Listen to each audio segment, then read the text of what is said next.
Assalamualaikum warahmatullahi wabarakatuh. Perkenalkan, nama saya Nur Hasana, kelas B, Prodi Pendidikan Bahasa dan Sastra Indonesia, Universitas Negeri Makassar.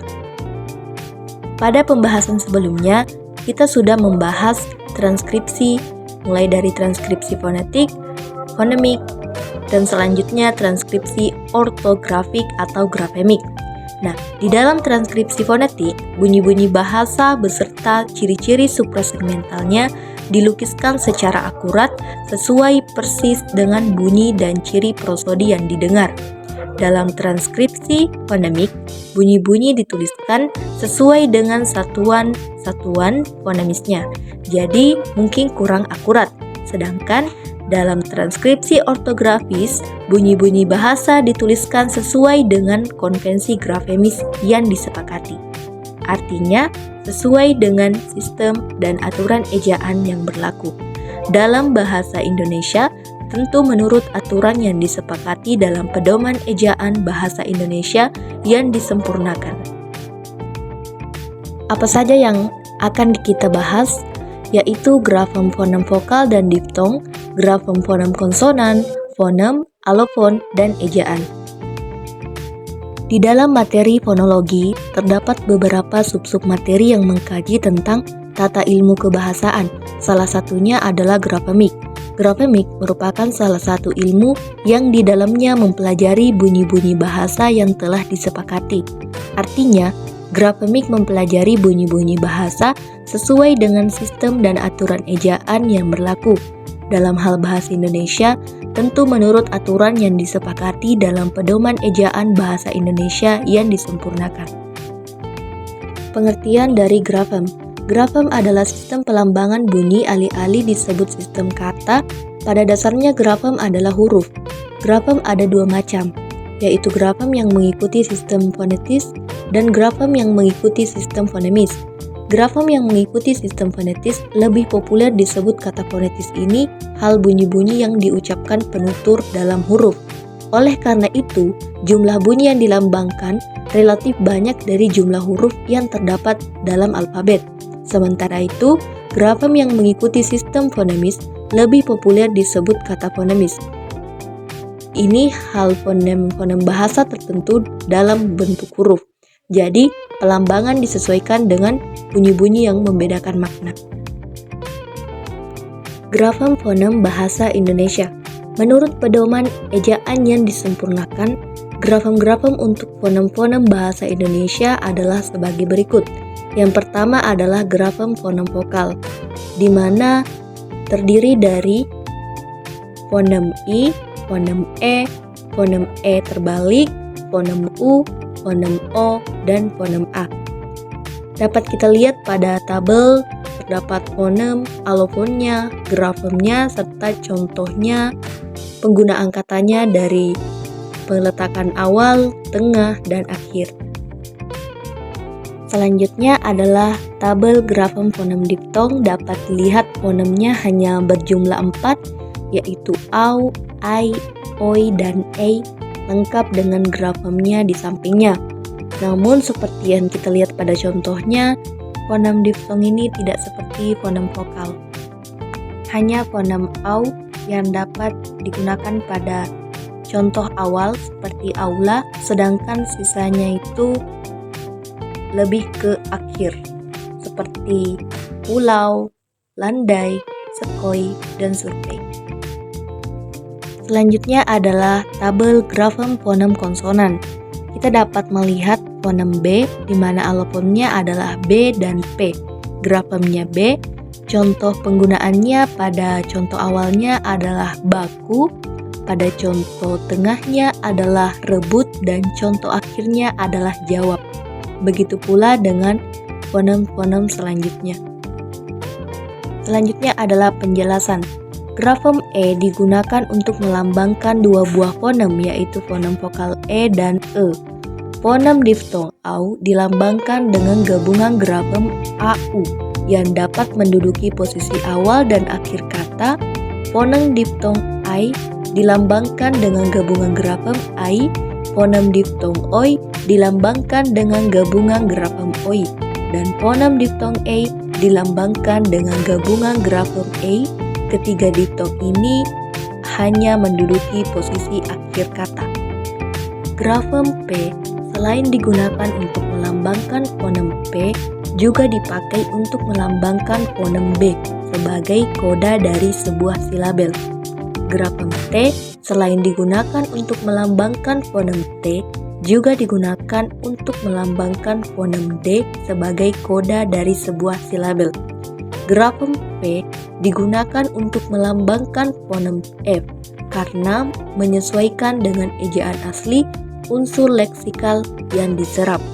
Grafem K selain untuk melambangkan fonem K, digunakan juga untuk melambangkan fonem G yang berposisi sebagai koda dalam satu silabel. Grafem N selain digunakan untuk melambangkan fonem N, juga digunakan untuk melambangkan fonem N pada posisi di muka fonem konsonan J dan C. Gabungan grafem masih digunakan, yaitu gabungan grafem NG untuk melambangkan fonem N, gabungan grafem NY untuk melambangkan fonem N, dan gabungan grafem KH untuk melambangkan fonem X. Fonem hambat glotal tanda tanya dilambangkan dengan grafem K, tetapi hambat glotal tanda tanya yang bukan fonem tidak dilambangkan. Kemudian bunyi luncuran atau glider W dan Y tidak dilambangkan dengan grafem apa-apa. Selanjutnya, lambang unsur suprasegmental. Unsur suprasegmental yang berupa tekanan, nada, durasi, dan jeda karena tidak bersifat fonemis tidak diberi lambang apa-apa. Tetapi, unsur intonasi yang dapat mengubah makna kalimat diberi lambang berupa tanda baca, yaitu untuk kalimat deklaratif diberi tanda baca titik. Untuk kalimat interrogatif diberi tanda baca tanda tanya. Untuk kalimat imperatif diberi tanda baca tanda seru. Untuk kalimat interjektif diberi tanda baca tanda seru. Untuk menandai bagian-bagian kalimat digunakan tanda koma dan tanda titik koma. Pada pembahasan sebelumnya kita sudah membicarakan apa itu fonem dan apa itu alofon. Sekarang kita akan membicarakan bagaimana hubungannya dengan ejaan yang berlaku sekarang yang disebut dengan ejaan bahasa Indonesia yang disempurnakan. Pada dasarnya ejaan tidak lain dari konvensi grafis, yakni perjanjian di antara para penutur suatu bahasa untuk menuliskan bahasanya.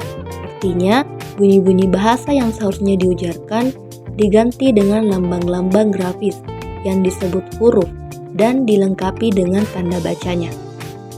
Bahasa Indonesia sama dengan kebanyakan bahasa-bahasa di dunia, menggunakan huruf Latin atau abjad Latin untuk menuliskan bahasanya, tentunya dengan sistem dan aturan-aturan tersendiri yang tidak sama dengan sistem aturan-aturan bahasa lain, seperti bahasa Inggris, bahasa Belanda, atau bahasa lain, meskipun sama-sama menggunakan abjad Latin itu. Seperti yang kita ketahui, abjad Latin terdiri dari 26 buah huruf, padahal fonem-fonem bahasa Indonesia berjumlah lebih dari 26 buah, belum lagi dengan alofon-alofonnya yang jumlahnya cukup banyak. Oleh karena itu, ada huruf yang digunakan untuk melambangkan lebih dari satu fonem, dan ada juga digunakan gabungan dua huruf untuk melambangkan sebuah fonem. Padahal, katanya, ejaan yang ideal adalah ejaan yang hanya menggunakan sebuah huruf untuk sebuah fonem, atau sebuah fonem dilambangkan dengan sebuah huruf. Huruf vokal dalam abjad Latin hanya ada 5 buah, padahal fonem vokal bahasa Indonesia ada 6 buah. Maka ada sebuah huruf, yaitu huruf E, yang digunakan untuk melambangkan 2 buah fonem, yaitu fonem E dan fonem E terbalik. Masalah lebih jauh, fonem E itu mempunyai 2 buah alofon, yaitu alofon E dan E seperti nomor 3 terbalik. Maka bisa dikatakan huruf E harus digunakan untuk melambangkan 3 buah alofon atau 3 buah bunyi. Misalnya pada kata kera, huruf E melambangkan bunyi E. Pada kata sate, huruf E melambangkan bunyi E, dan pada kata monyet, huruf E melambangkan bunyi E. Masalah yang sama muncul dalam penggunaan huruf K, di mana huruf ini digunakan untuk melambangkan 3 buah bunyi, yaitu bunyi K, bunyi tanda tanya, dan bunyi G. Pada awal silabel atau suku kata huruf K selalu melambangkan bunyi K, seperti pada kata kamu, ikan, dan kakap. Namun, pada akhir silabel sebagai koda bisa melambangkan ketiga bunyi itu. Pada kata botak, melambangkan bunyi K. Pada kata bapak, melambangkan bunyi tanda tanya, dan pada kata gubuk melambangkan bunyi G. Mereka yang tidak tahu bagaimana melafalkan huruf K yang terdapat pada posisi koda sebuah silabel akan mengucapkan kata bapak sebagai bapak dan kata gubuk sebagai gubuk. Memang hingga saat ini lafal bahasa Indonesia yang baku belum pernah ditetapkan. Yang ada cuma konsensus lafal yang benar adalah lafal yang tidak menampakkan ciri-ciri lafal bahasa daerah bagi orang yang bahasa pertamanya bukan bahasa Indonesia melainkan bahasa daerah. Tentu sukar melepaskan diri dari pengaruh lafal daerahnya, kecuali dengan latihan yang intensif dan kemauan yang kuat. Huruf B yang menempati posisi koda pada sebuah silabel sering diganti orang dengan huruf berbunyi P, karena lafalnya memang berbunyi P. Misalnya kata sebab dan jawab sering ditulis atau dieja menjadi sebab dan jawab. Masalah yang sama terjadi pada huruf D yang berposisi sebagai koda pada sebuah silabel. Pada posisi itu, huruf D sering diganti dengan huruf T karena lafalnya memang berbunyi T. Misalnya kata abad ditulis menjadi abad dan kata ahad ditulis menjadi ahad. Bunyi pelancar W dan Y meskipun dilafalkan tetapi tidak dituliskan. Jadi kata yang berbunyi dua dan dia ditulis menjadi dua dan dia. Begitu juga bunyi pelancar W dan Y pada kata uan dan iuran tidak dituliskan. Namun dalam bentuk lento, huruf W dan huruf Y dituliskan uang dan iuran. Penghilangan gabungan huruf TJ dan DJ yang melambangkan bunyi C dan J yang ada dalam ejaan lama ejaan Swandi pada dasarnya dimaksudkan untuk membuat ejaan bahasa Indonesia menjadi ejaan yang ideal, yakni melaksanakan prinsip satu fonem untuk satu huruf. Namun, prinsip itu tidak dapat dilaksanakan seutuhnya, karena untuk fonem N, fonem eng, dan fonem X tidak bisa dihindari untuk tidak menggunakan gabungan huruf NY, NG, dan KH.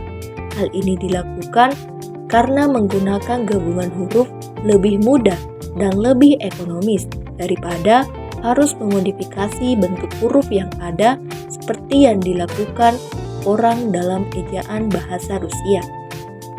Ke-26 huruf dalam alfabet Latin itu memang digunakan dalam ejaan bahasa dengan cukup, kecuali huruf Q yang hanya digunakan untuk menuliskan kata Quran atau Al-Quran, dan huruf X yang hanya digunakan untuk nama atau istilah tertentu, Xerox.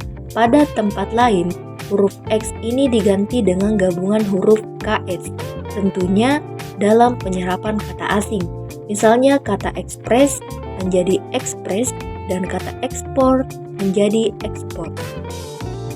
Akhirnya bisa dikatakan sebagai sebuah ejaan ortografis, ejaan yang disempurnakan sudah jauh lebih baik bila dibandingkan dengan sistem ejaan bahasa Inggris. Buktinya, kalau setiap entry dalam kamus bahasa Inggris harus dilengkapi dengan tulisan fonetiknya, maka dalam kamus bahasa Indonesia tidak perlu. Satu-satunya tanda diakritik yang digunakan adalah untuk membedakan bunyi E terbalik dengan bunyi E, di mana untuk bunyi E grafem E diberi tanda aksen dan jumlahnya pun tidak banyak.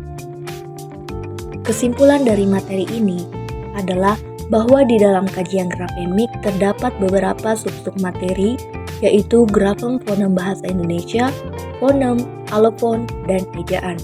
Grafem adalah sistem pelambangan bunyi, alih-alih disebut sistem ejaan, pada dasarnya grafem adalah huruf. Fonem adalah kesatuan bunyi terkecil suatu bahasa yang berfungsi membedakan makna. Grafem-grafem untuk fonem-fonem bahasa Indonesia yaitu grafem fonem vokal, grafem fonem diftong, dan grafem fonem konsonan. Pembagian fonem di dalam bahasa Indonesia yaitu fonem vokal, fonem diftong, dan fonem konsonan. Alofon adalah pembedaan realisasi pelafazan fonem karena posisi yang berbeda dalam kata. Misalnya fonem B dalam bahasa Indonesia dilafalkan pada posisi awal besar dan tengah kabel. Berbeda dengan fonem ini pada posisi akhir jawab. Penerapan kaidah kajian grafemik yaitu sesuai dengan ejaan yang berlaku sekarang yang disebut ejaan bahasa Indonesia yang disempurnakan. Karena tata tulis atau ejaan bahasa Indonesia menganut sistem fonemis, maka hasil kajian fonemik sangat berguna dalam perkembangan ejaan. Demikianlah materi dalam kajian grafemik, yaitu grafem fonem bahasa Indonesia, fonem, alofon, dan ejaan. Semoga apa yang dapat saya sampaikan pada kesempatan ini dapat dimengerti dengan baik, dan tentunya saya memohon maaf apabila selama penjelasan terdapat kesalahan kata atau terdapat kesalahan penulisan. Terima kasih. Assalamualaikum warahmatullahi wabarakatuh.